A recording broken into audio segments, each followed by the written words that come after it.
Hi, we're the Wilsons. David, Amanda, Paisley, Wyatt, Nolan, and Paxton. Please follow along as we build a house, live tiny, go on everyday adventures, and look for the beauty in everyday life. Hey guys, I know it's been a little bit since I filmed a video. I was celebrating my 10-year wedding anniversary with my husband. We went on a weekend with just our baby, and my mom kept the older three. It was much needed time for us to just be together and relax and just have fun. So I will do a video about that later. Right now I wanted to do a video just kind of telling my story. Hi Nolan. About what we've been through as guys. And Nolan's home today. Yeah. Okay, so as many know, October is Pregnancy and Infant Loss Awareness Month, and it affects more people than we know. As I get older, I realize just how many it affects. I have been very blessed that I've been able to get pregnant on my own. However, I cannot stay pregnant on my own. And I just wanted to kind of talk a little bit about it because everybody has a story and everybody's story should be heard. And I feel like pregnancy loss is a subject that is not talked about a lot. I know as little girls, we all just imagine growing up and getting married and having babies and living this like magical life. And unfortunately, that is not always the case. So David and I started dating in 2004. I was 17 and he was 20, and we dated for several years. In 2008, we were going to get married, and honestly, about, I guess, 2 months before our wedding, I got pregnant, and we just were not going to tell anybody because we were about to get married, and we were like, okay, well, we'll just keep it between us until we get married, and then we'll let everybody know. It had always been my hope to wait until I got married, but like I said, it didn't happen. We had been together for 4.5 years, and it just wasn't. Okay, Nolan. Okay, let's try again. Okay, so, but we had been together for 4.5 years. We were about to get married. It happened, and we were like, okay, we just won't tell anybody. So in September, we were about a month from our wedding. I had not been to the doctor yet. I was actually in class in nursing school, and I started spotting. That day, David also happened to be working with my stepdad, and so was unavailable to go with me to the emergency room. So I had to call my mom. I called my mom and I told her what was going on. She was very upset, very heartbroken, because I had always said I was going to wait, and I didn't, and well, we're just going to leave it at that for now. So we went to the ER, and that was a horrible experience in itself. They never told me whether I was having a miscarriage. They never told me anything. They did an ultrasound and said, well, we can't really see a lot, but maybe you're earlier than we thought. You know, we can't really do anything. And then the doctor came in to do an exam, and while she was doing an exam, she asked for the suction tubing from the nurse at the head of the bed, and took it and proceeded to suction everything out right there in a bucket above my head. Probably one of the worst days of my life because I was young, I was naive, I didn't understand. Again, nobody had at this point told me anything, told me I was having a miscarriage, told me anything. All I was told is, well, maybe you're not as far along as you thought. Afterwards, when the nurse finally did come and say, yes, you had a miscarriage because we asked her, it was horrible, and I don't recommend it for anybody, and I wish I had been wiser, because how the doctor handled it is completely unprofessional and uncalled for, and something should have been said about it. Nobody, I don't care who you are, deserves to have to watch suction of everything that's inside of you coming outside of you into a bucket above your head. It shouldn't happen, and I hope that nurse said something, because I think even the nurse was caught off guard. Say hi. So then David and I got married October 2008. And shortly after, probably like our wedding night or maybe a couple weeks later, we got pregnant again. Goodness, I got this one fly that won't leave me alone. Sorry. So we got pregnant again.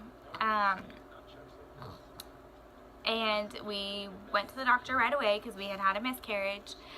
They tested my hormones, and she said, well, your hormones aren't rising like they should, but they are rising, so that's good. And so they said, when you come in for your 6-week scan, we'll see if we see the heartbeat. If we see the heartbeat, then everything should be better, or you have a less chance of having a miscarriage. So we said, okay. So we went in at 6 weeks, and we saw the heartbeat. It was the most beautiful little flicker in the world. And everything looked good, so we thought we were okay. Hi, baby. We went back in, I guess 4 or 5 weeks later. I was 11 or 12 weeks when we went back, and they weren't going to do an ultrasound. They couldn't hear the heartbeat on Doppler, but they were like, oh, well, it's still too early to hear the heartbeat. It's fine. And we kind of requested an ultrasound just to be sure, and they did the ultrasound, and the baby no longer had a heartbeat. He or she, I believe it was probably a he, giving my record with boys, he stopped growing at about 8 weeks, 5 or 6 days, and so he was no longer there. I am so sorry about that fly. So our options were, I could either wait to see if my body was going to miscarry, because it had not at this point, or we could do a D&C. This was in December, so we decided we would go ahead and do the D&C because it was right around the holidays, and I didn't want to miscarry on Christmas or anything like that. I just wanted to kind of get it done and get it behind us. Sorry, I did not expect to cry like this. So on December 15th,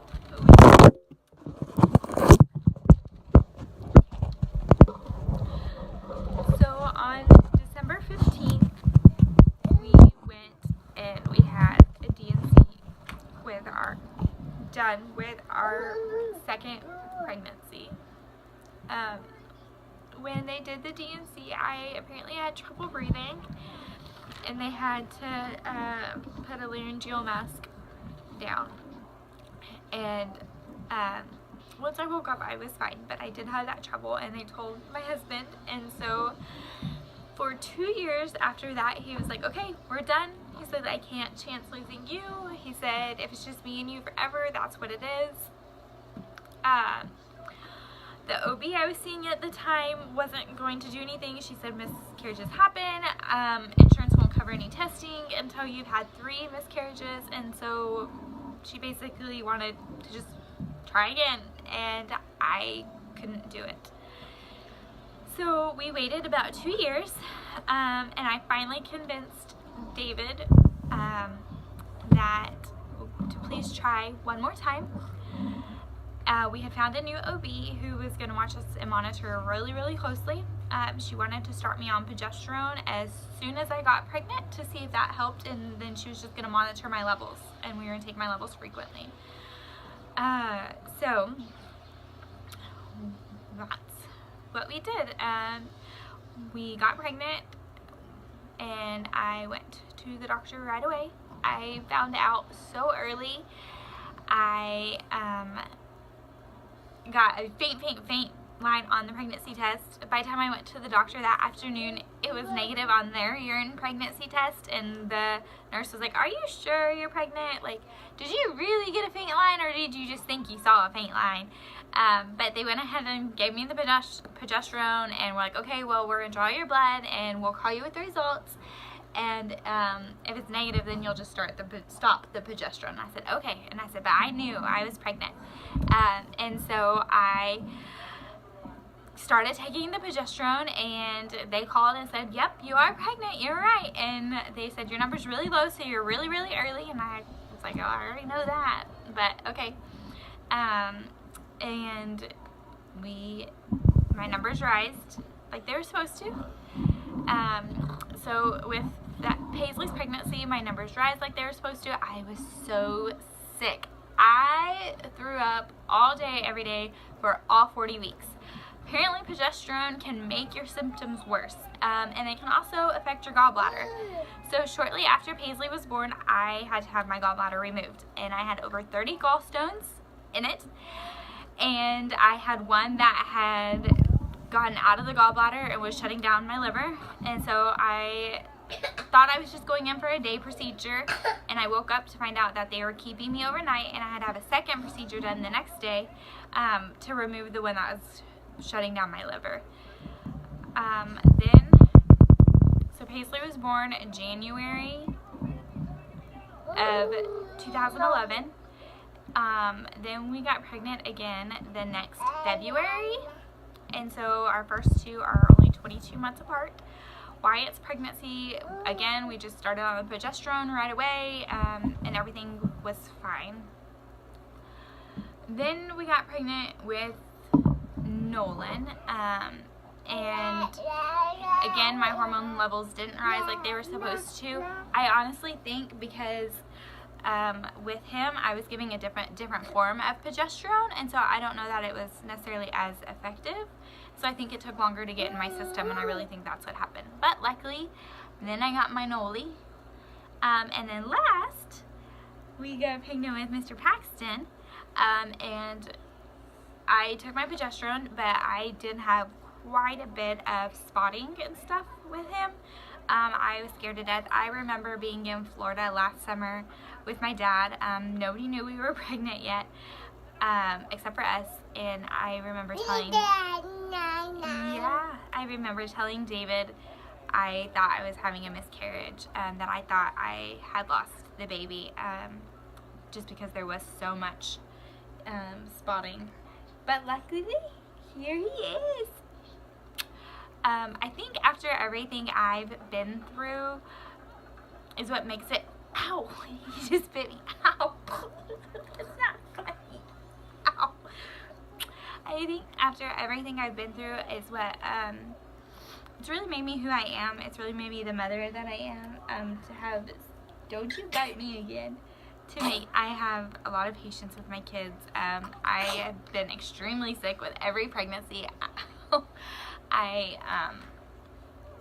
I wouldn't change it for the world. So I hope this gives somebody out there hope that is maybe going through miscarriages, that maybe has had them. Ask your doctor about progesterone. Ask her to check your levels. Just don't take that, "Oh, well, you have to have another one before we can do something about it." Don't take that as an answer. If I would have had another one, I don't know what we could have done, because mentally it was really, really tough. The second one, after seeing the heartbeat and losing it, it was really tough, and I'm just so thankful that I had my family and that I had my husband to be my rock and to let me grieve. By the time we got pregnant with Paisley, I had like a tub full of baby stuff that I had just bought, you know, when I saw it on clearance or whatever, or on a good sale, to prepare, because that was my way of healing. It was to prepare for a baby and just believe it was going to happen in God's timing. And it did, and now I've been blessed fourfold, and I know that my other two are waiting for us in heaven. But it still affects you, even after you've had healthy babies. It still changes you, but it will make you better. It will make you a better person, and a better mom, and just so grateful for all the little memories. So I think that's about it for this video. It went way longer than I expected, and I actually cried way more than I thought I was going to, because it's been so many years since it happened. But you never stop thinking about it. You never stop thinking about them. And I think it helps me make daily decisions about what to do for my family. So, well, I have a restless, cranky baby now, so I'm going to go take care of him. Can you say bye? Hey. Hey. See, here, he wants to hold this. Goodbye.